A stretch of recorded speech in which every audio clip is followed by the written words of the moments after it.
Last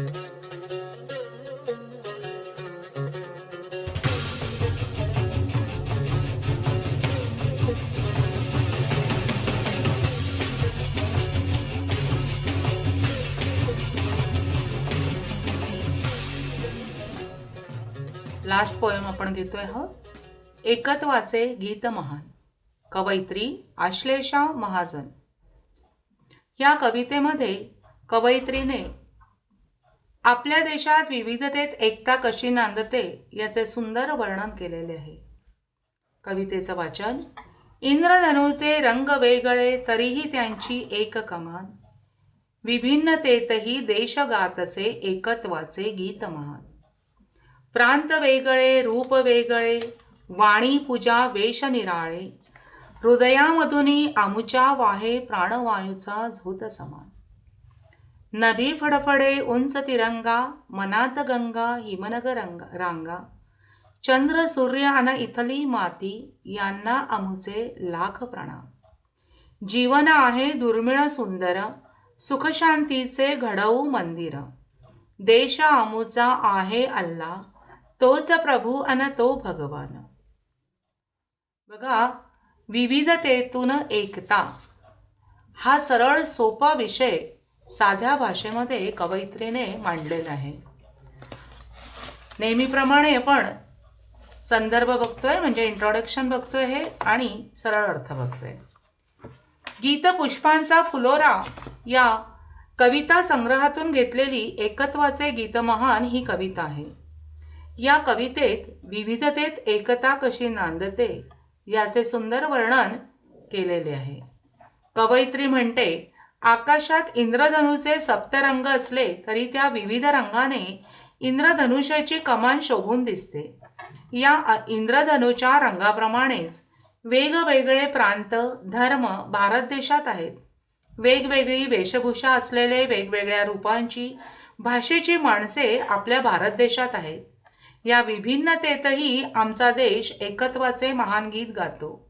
धर्म प्रांत सर्व वेगवेगळे असून आमच्या हृदयामधून वाहणारा प्राणवायूचा झोत समानच आहे. आकाशात आमचा तिरंगा उंचच उंच डौलाने फडकत असतो. आमच्या मनात गंगेचे पावित्र्य आहे. हिमालयाच्या रांगांसारखे उंचच उंच शिखर सामावलेले आहे. चंद्र सूर्य आणि या भारतभूमीतील पवित्र माती यांच्या आमचे लाख लाख प्रणाम आहेत. म्हणजे आकाशामधला तिरंगा झेंडा डौलाने तर फडकत आहेच, पण गंगा नदी जी आहे तिचं जे पावित्र्य आहे तेही आमच्या मनात आहे हे इथे कवयित्री सांगण्यास विसरली नाहीये. तर हिमालयाच्या रांगांसारखे उंचच उंच शिखर देखील सामावले आहे, कारण भारत देशाचे हे सर्वत्र काय आहे तर शोभून दिसणारे असं हिमालयाचा मुकुट म्हटलेलं आहे. पुढे बघा, चंद्र सूर्य आणि या भारतभूमीची पवित्र माती यांना सुद्धा लाख प्रणाम कवयित्रीने केलेले आहे. नंतर कवयित्री म्हणते, माणसाचे जीवन हे त्याला देवाने दिलेली सुंदर देणगी आहे, जी दुर्मिळ आहे. या भूमीवर सुखशांतीचे मंदिर उभारू. आमच्या देशात धर्माबद्दल विभिन्नता असली तरी अल्ला तसेच ख्रिश्चनांचा प्रभू आणि ईश्वर आहे. म्हणूनच भारत देश हाच परमेश्वर आहे, श्रेष्ठ आहे, वंदनीय आहे. पुन्हा रिकाम्या जागांकडे वळतोय आपण या कवितेच्या. चंद्र सूर्य अन इथली माती यांना आमुचे लाख, रिकामी जागा आहे आणि ऑप्शनला आहे नमस्कार, वंदन आणि प्रणाम. चंद्र सूर्य अन इथली माती यांना आमुचे लाख प्रणाम.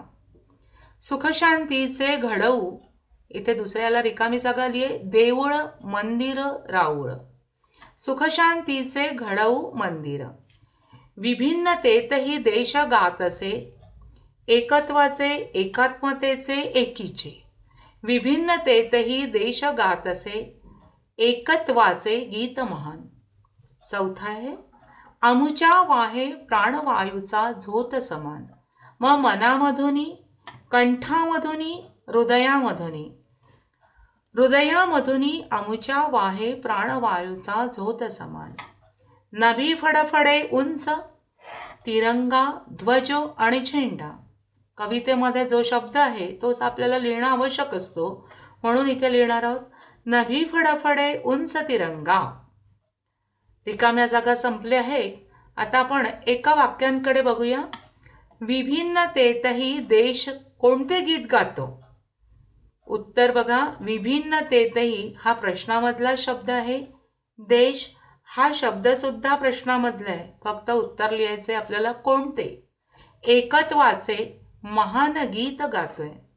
आता प्रश्नामधला जो उत्तराचा भाग आहे तो बघून का लिहायचं आहे, तर हे जोडाक्षर जे आहेत ते लिहिण्यासाठी तुम्हा इंग्लिश मिडियमच्या मुलांना कठीण जातं. म्हणून प्रश्नामध्ये जे दिलेलं आहे त्यातलाच शब्द व्यवस्थित बघून लिहायचा आहे, नाहीतर याचा अर्धा मार्क आपलाच कट होतो. आपल्या हृदयातून कोणता समान झोत वाहतो असे कवयित्रीला वाटते. आपल्या हृदयातून प्राणवायूचा समान झोत वाहतो असे कवयित्रीला वाटते. कवयित्रीस जीवन कसे वाटते? दुर्मिळ व सुंदर जीवन कवयित्रीस वाटते. एकत्वाचे गीत महान या कवितेची कवयित्री कोण? एकत्वाचे गीत महान ही कविता आश्लेषा महाजन या कवयित्रीची आहे. प्रस्तुत कवितेत कशाचे वर्णन केलेले आहे? आपल्या देशात विविधतेत एकता कशी नांदते याचे सुंदर वर्णन केलेले आहे. लाख लाख प्रणाम कोणास केले आहे? आकाशात फडफडणारा तिरंगा, पवित्र गंगा, हिमनगाच्या रांगा, चंद्र, सूर्य व मातृभूमीच्या मातीस लाख लाख प्रणाम केलेले आहे. आता आपण संदर्भ स्पष्टीकरणाकडे वळतो आहे. नभी फडफडे उंच तिरंगा, मनात गंगा, हिमनग रांगा, चंद्र सूर्य अन इथली माती यांना आमुचे लाख प्रणाम. संदर्भ बघा.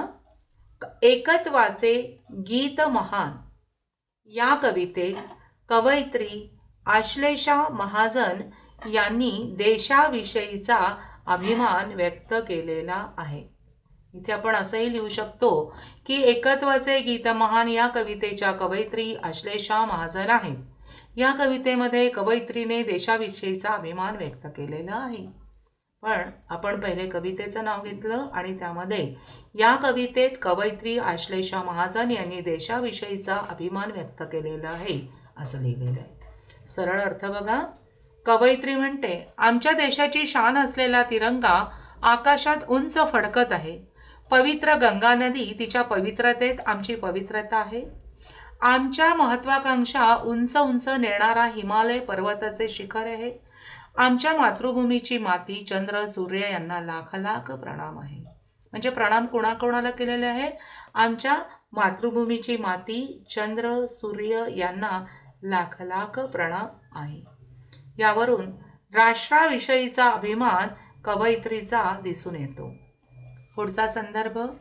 प्रांत वेगळे, रूप वेगळे, वाणी पूजा वेश निराळे,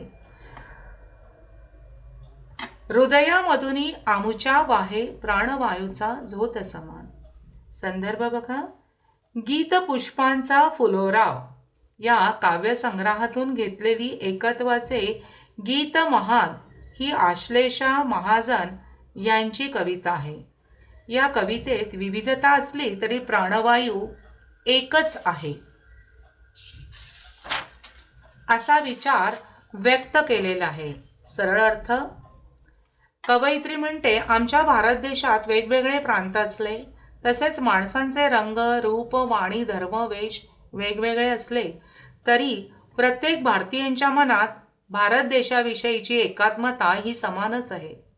प्रत्येकाच्या हृदयामधून प्राणवायूचा झोतही समानच वाहतो. यावरून विविधतेत एकता हीच आमच्या देशाची शान आहे असे दिसून येते. अगदी समर्पक असं हे विधान लिहिल्या गेलं आहे. पुढे बघा. जीवन आहे दुर्मिळ सुंदर, सुखशांतीचे घडवू मंदिर. देश आमुचा आहे अल्ला, तोच प्रभू अन तो भगवान. संदर्भ. आश्लेषा महाजन यांची एकतत्वाचे गीत महान या कवितेत जीवन ही एक दुर्मिळ देणगी आहे असा सुंदर विचार व्यक्त केलेला आहे. सरळ अर्थ, माणसाचे जीवन हे परमेश्वराने दिलेली देणगी आहे. या लाभलेल्या दुर्मिळ देणगीचे सार्थक व्हावे म्हणून या मातृभूमीवर सुखशांतीचे, आनंदाचे मंदिर घडवूया.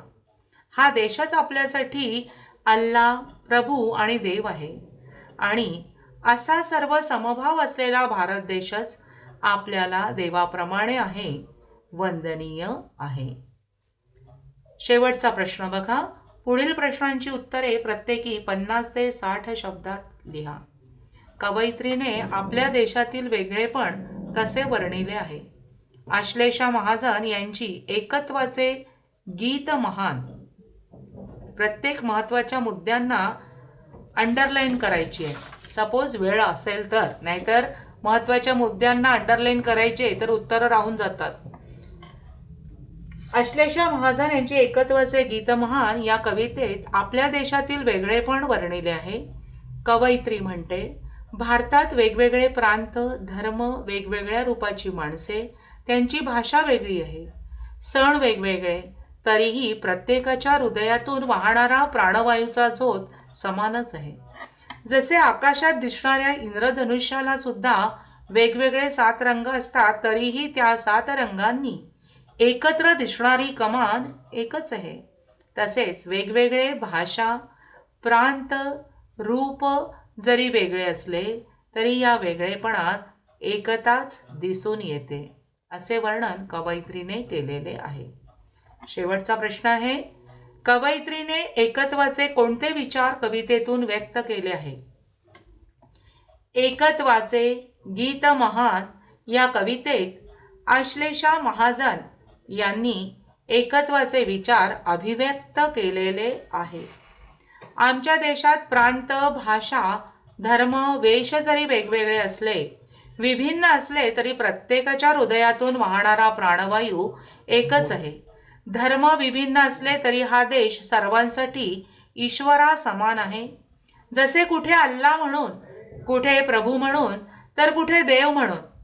त्यामुळे सर्व धर्माचे लोक येथे एकत्र राहून सुखशांतीचे मंदिर उभारणार असे एकत्वाचे विचार कवितेतून व्यक्त होतात.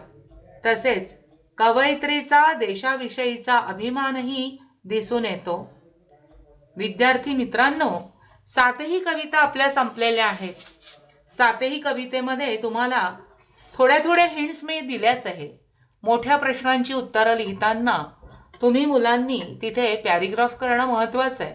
ॲटलिस्ट संदर्भ म्हणजे इंट्रोडक्शन जे लिहिणार आहात तो एक पॅरिग्राफ करायचा आणि दुसरा उत्तरं लिहितानाचा पॅरिग्राफ करायचा. पुढे आपण तुमचा कवितांचा अभ्यास झाल्यानंतर तुम्हाला जिथे कुठे डाऊट येणार आहे त्यासाठी तुम्ही माझा संपर्क घेऊ शकता. धन्यवाद. थँक्स.